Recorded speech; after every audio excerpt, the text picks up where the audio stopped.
Bonjour à tous et bienvenue dans une nouvelle vidéo. Alors aujourd'hui ce sera une vidéo présentation de Mappal pour un nouveau challenge littéraire et vous allez comprendre du coup le pourquoi du comment de la couronne de fleurs puisqu'en effet j'ai décidé de débuter, de participer au Spring Flower Challenge. Alors comme dehors il fait un temps de chien, je me suis dit que j'allais rajouter un petit peu de joie et de printemps à cette vidéo, donc grâce à ce genre d'accessoires un petit peu ridicule. Le Spring Flower Challenge, c'est quoi? C'est un challenge littéraire organisé par Galéane qui se déroule du 1er mars au 31 mai. Bien sûr, je vous mettrai en barre d'infos le lien vers soit son blog, soit sa chaîne pour que vous ayez vraiment toutes les infos par rapport à ce challenge si vous souhaitez y participer. Sachez qu'il existe dans ce challenge 4 menus dans lesquels il y a 3 sous-catégories à chaque fois si je ne dis pas de bêtises et personnellement j'ai choisi de lire un livre dans chacune de ces sous-catégories. Aujourd'hui je vais donc vous présenter Mappal, j'ai donc choisi un livre par sous-catégorie ce qui nous fait donc 12 livres à vous présenter. Vous vous doutez bien que du coup je vais passer assez rapidement sur chacun d'entre eux. Du coup c'est parti tout de suite, je vais vous présenter ces menus et ces sous-catégories. Alors je suis désolée, j'ai pris mon petit pense-bête pour vous présenter tout ça et le premier menu, il s'agit de Printemps florissant et la première sous-catégorie, c'est donc Premier bourgeon. On doit dans ce cadre lire un livre qui a un cadre champêtre, pastoral, une histoire se déroulant au printemps. Et personnellement pour ça, j'ai choisi Mon midi, mon minuit de Anna McPartling aux éditions Pocket.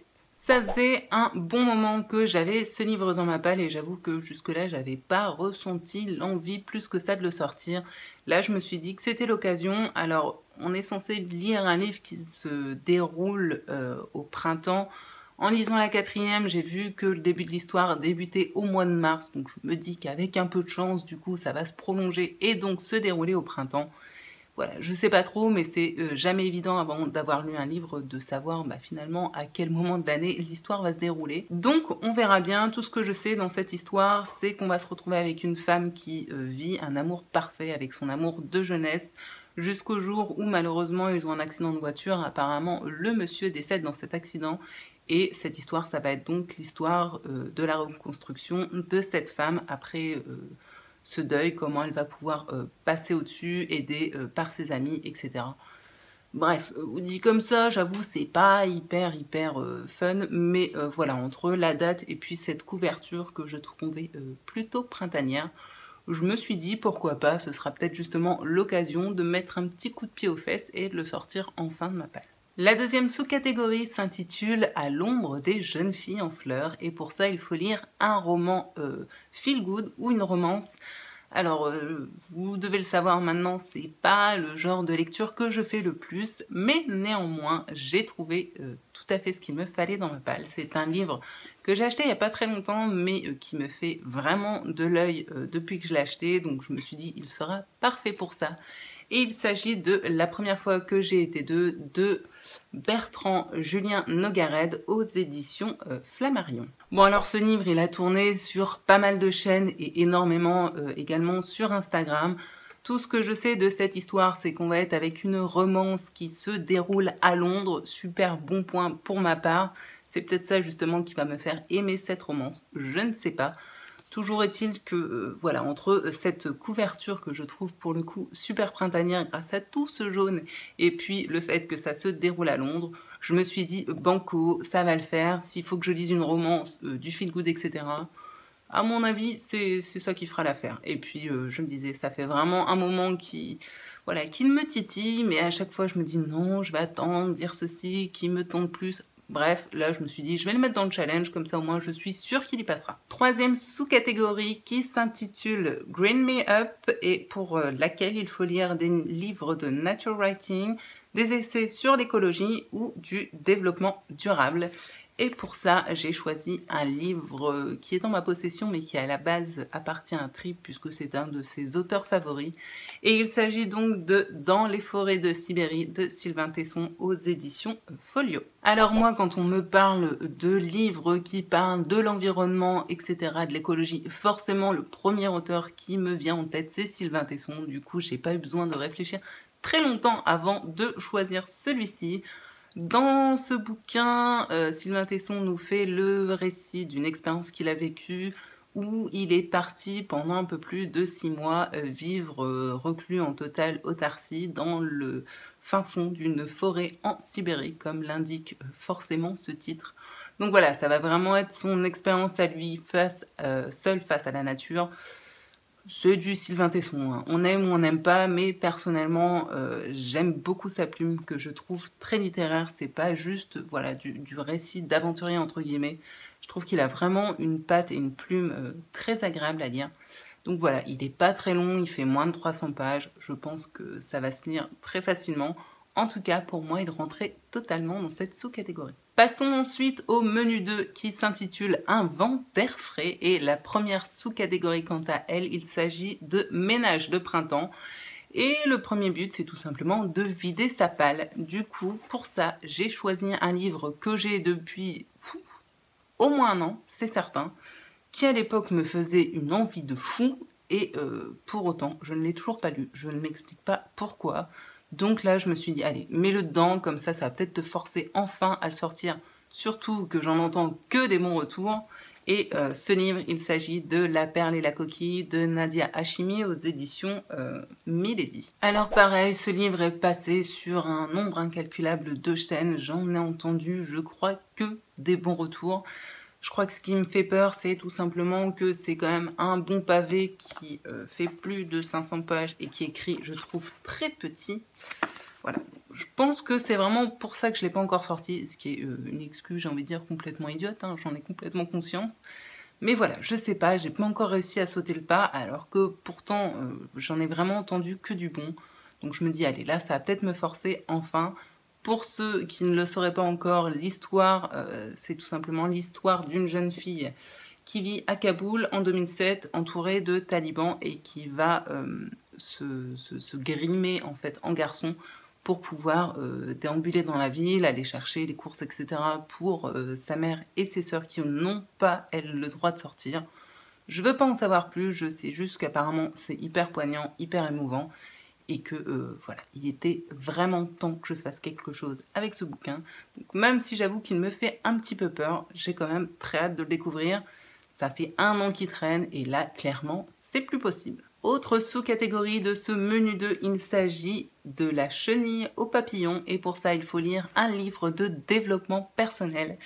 Et pour cette sous-catégorie, j'ai pas cherché longtemps du tout parce que si vous suivez un petit peu la chaîne, vous devez savoir que le développement personnel, c'est franchement pas du tout le style de lecture que je fais et que j'aime faire.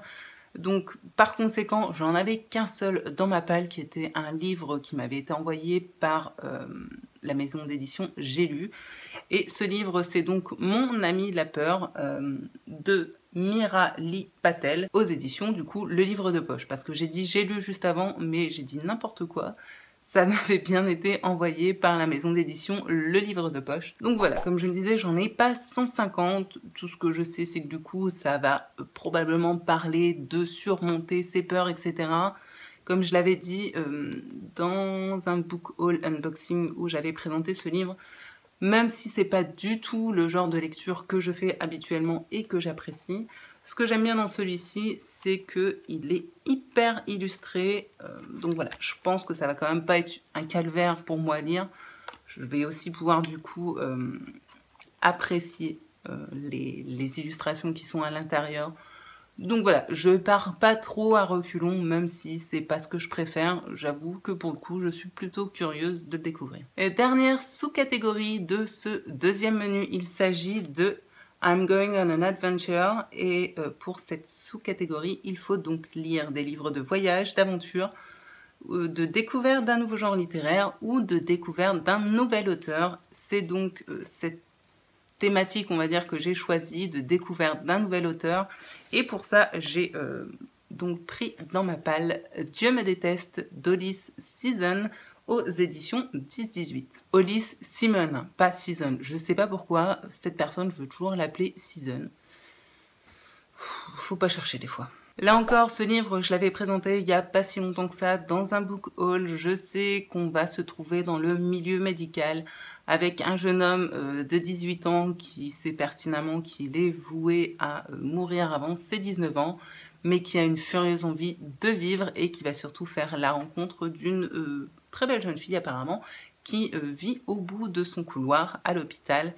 Je pense qu'on va là aussi être dans de la romance, mais écoutez, ma foi, pourquoi pas, ça peut clairement me plaire. En tout cas, c'est un thème que je rencontre pas tellement, de la romance, en plus dans un milieu d'hôpital, c'est vraiment quelque chose pour moi d'assez innovant, en tout cas que je n'ai pas encore lu. En plus de ça, c'est un petit livre très court, donc écoutez, même si ça ne me plaît pas, j'aurais pas passé trop de temps dessus.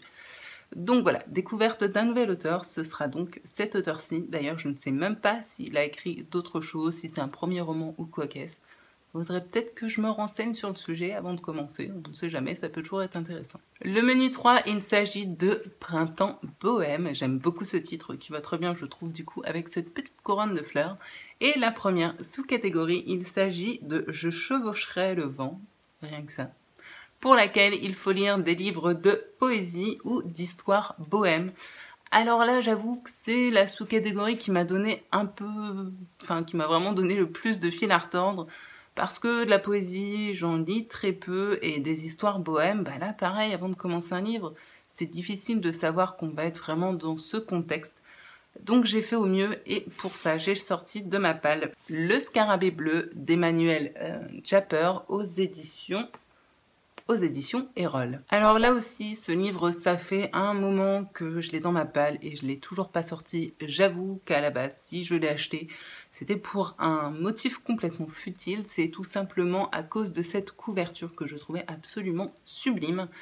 Et au niveau de l'histoire, je pense que ça peut à peu près coller, puisqu'on va se retrouver avec une sorte de roman initiatique avec une jeune fille qui vit dans une oasis reculée au fin fond du Maroc, qui est complètement coupée du monde qui l'entoure, qui passe ses journées à regarder un petit peu ce qui se passe autour d'elle et surtout à dévorer des bouquins, jusqu'au jour où elle va faire la connaissance, enfin en tout cas la rencontre d'un scarabée posé sur une pivoine, et ce scarabée va deviner en elle un potentiel hors du commun. Il va alors l'entraîner dans une quête initiatique à travers Marrakech puis Tanger avant d'arriver en Égypte.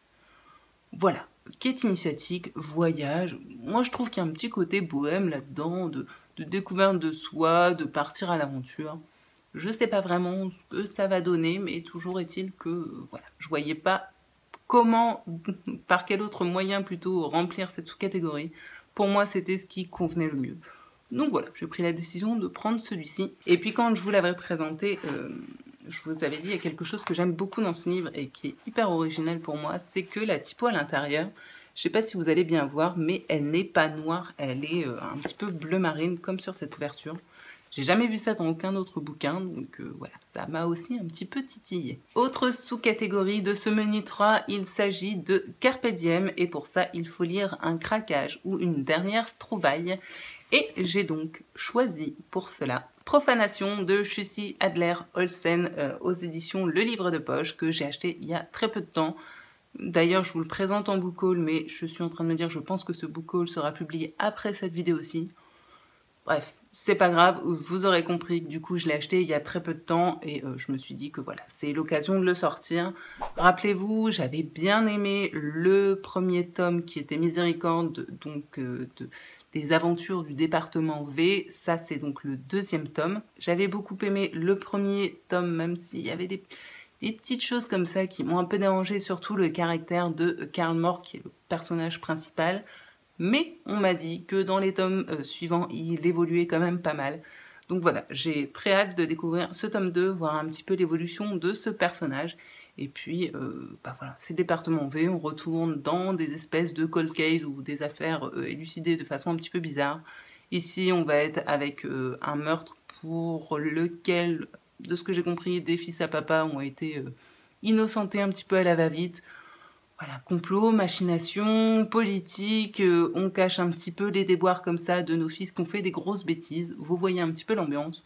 J'ai pas besoin d'en savoir plus et voilà. C'était un de mes derniers craquages, du coup il rentrait parfaitement dans cette sous-catégorie. Dernière sous-catégorie de ce menu 3 et il s'agit de la sous-catégorie La Bohème, pour laquelle il faut lire un livre troqué, emprunté ou acheté d'occasion. Et pour ça, j'ai choisi un livre que j'avais acheté d'occasion à la Vieille Bourse à Lille et il s'agit de Au fond de l'eau de Paula Hawkins aux éditions Pocket. Ici, de ce que je me souviens, on va être avec un personnage féminin qui a une sœur avec qui elle ne s'entend pas vraiment. Sauf que voilà, cette sœur s'est apparemment suicidée là où elles ont vécu petites toutes les deux. Bref, du coup, notre héroïne est obligée de retourner sur les lieux de son enfance pour s'occuper de sa nièce de 15 ans qu'elle ne connaît pratiquement pas. Et il semblerait que ce retour aux sources fasse ressurgir en elle des souvenirs pas forcément très agréables. On va du coup se poser la question de savoir ce qui la trouble le plus. Est-ce que c'est le prétendu suicide de sa sœur, le fait de s'occuper de sa nièce de 15 ans qu'elle ne connaît pas, ou alors cette rivière où sa sœur a été retrouvée. Rivière qui apparemment a un petit côté un petit peu étrange et en tout cas angoissant pour notre héroïne. J'en sais pas plus, mais c'est du Paula Hawkins. J'avais franchement plutôt bien aimé, moi, La fille du train. Je sais qu'il n'a pas fait l'unanimité, mais écoutez, pour un premier roman, j'avais trouvé ça plutôt prometteur. Donc voilà, avec ce deuxième roman, je vais voir un petit peu si la plume de l'auteur s'est aiguisée, si c'est toujours aussi bon ou si au contraire elle avait tout mis dans son premier roman et que c'est un gros flop, je ne sais pas. On verra bien, en tout cas, je me suis dit que c'était l'occasion. Et enfin, on en arrive au menu 4 qui s'intitule Équinoxe de printemps et la première sous-catégorie de ce menu, il s'agit de Les beaux jours reviennent et pour cela, il faut lire un livre ayant une couverture fleurie ou aux couleurs printanières. Là, pareil, j'y ai pas cherché très longtemps. Pour moi, j'avais direct en tête le livre qu'il me fallait pour ça. Et il s'agit de Les jours de ton absence de Rosie Walsh aux éditions Les Escales. Là encore, ce livre me tente depuis un moment, mais je pense que inconsciemment, j'attendais justement qu'on arrive au beau jour pour le sortir parce que clairement, on est d'accord, cette sublime couverture ne peut qu'évoquer les beaux jours du printemps. Voilà, ce sera donc chose faite. Dans ce bouquin, il va être question d'une femme qui rencontre un jour un homme comme ça. Ils vivent une superbe histoire qui dure peu de temps puisque cet homme doit apparemment partir faire un voyage prévu de longue date. Jusque-là, rien de surprenant, sauf que par la suite, notre héroïne n'a plus de nouvelles de son tout nouveau Don Juan. Elle commence donc à se poser pas mal de questions et j'ai cru comprendre que du coup, elle va enquêter sur la disparition, en tout cas l'absence de réponse de ce monsieur. J'en sais pas plus, mais apparemment j'ai l'impression qu'on va être entre romance et peut-être policier. Je sais pas trop, mais toujours est-il que ça m'intrigue vraiment beaucoup. Et en plus, il est vachement bien accordé à mon kimono. Bref, j'ai vraiment pas envie d'en savoir plus. Je trouve que ce livre est vraiment celui de Mappal qui correspond le plus à ce challenge. Donc voilà, j'ai très hâte de le découvrir. Je pense que d'ici là que j'arrive au menu 4, on sera vraiment pour le coup bien dans le printemps. Donc ce sera parfait. Seconde sous-catégorie du menu 4 et il s'agit de 2 jours comme de nuit pour lequel il faut lire un livre qui est donc un page-turner ou un roman à suspense qui nous fera passer des nuits blanches. Et là encore, il y a bizarrement un auteur comme ça qui m'est venu tout de suite à l'esprit et j'ai du coup choisi Malefico de Donato Carisi aux éditions Le Livre de Poche. En effet, je lis en ce moment même Le Tribunal des âmes de du coup Donato Carisi qui est le tome 1 de cette trilogie et ça donc c'est le tome 2. Je suis carrément trop bien dans le Tribunal des âmes. Donato Carisi, a rien à faire, ça fonctionne avec moi. C'est clairement du page-turner. J'ai envie d'arriver super vite au bout. Je suis complètement tenue par l'histoire. Donc je me dis que si ça m'a fait ça pour le Tribunal des âmes, pour le chuchoteur, à mon avis, ce sera pareil avec Malefico. Pour moi, page-turner et nuit blanche, ça rimait forcément avec Donato Carisi. Donc voilà, du coup je me suis dit, depuis le temps que celui-ci attendait parce que je n'avais pas le tome 1, et bah là c'est l'occasion de me bouffer ce tome 2 dans la foulée, parce que le tome 1, clairement, je vais le terminer là dans les jours à venir parce que j'en peux plus. Trop de tension pour mon petit corps. Et enfin, la toute dernière sous-catégorie de ce tout dernier menu, il s'agit de la catégorie Ostara pour laquelle il faut lire des livres dans lesquels il est question de magie, de fées ou d'enfance. Et pour ça, j'ai ressorti un livre que j'étais censée lire à la base pour le Pumpkin Autumn Challenge, que finalement j'avais remplacé par un autre. Vous l'avez déjà vu sur cette chaîne de façon très brève.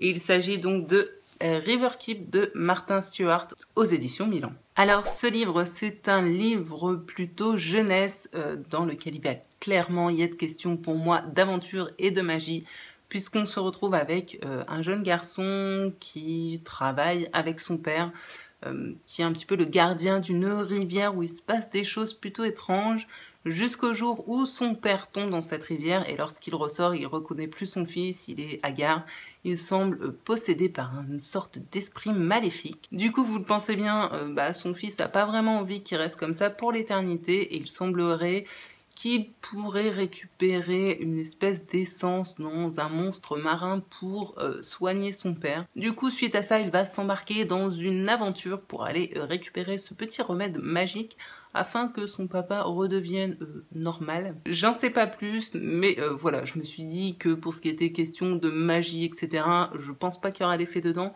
mais je trouvais que ça collait plutôt bien à la thématique. Donc je vous en reparlerai du coup à la fin de ce challenge. C'est un grand format qui fait plus de 300 pages, mais c'est quand même écrit assez aéré. C'est de la jeunesse, donc voilà, je me dis finir comme ça sur une petite note, à mon avis, un petit peu plus légère.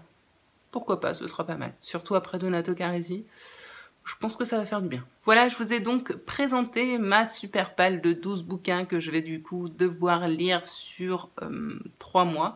Sachant qu'entre deux, je vais partir en vacances, donc ça va me prendre un petit peu de temps et que je ne compte pas lire que ces livres-là durant ces 3 mois. Voilà, je sais d'ores et déjà que j'aurais envie de lire autre chose entre deux, des choses qui sortiront complètement du challenge.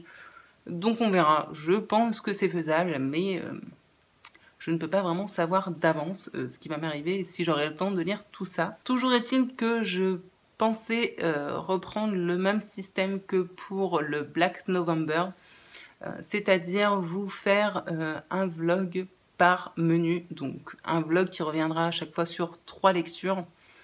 Dites-moi si ce format vous convient ou non, ou si vous préférez des points lecture plus face cam comme ici. Il me semble que quand j'avais fait ça pour le Black November, ça vous avait plutôt convenu. Donc voilà, moi comme ça de façon naturelle, j'étais repartie là-dessus. Mais n'hésitez pas surtout à me donner votre avis.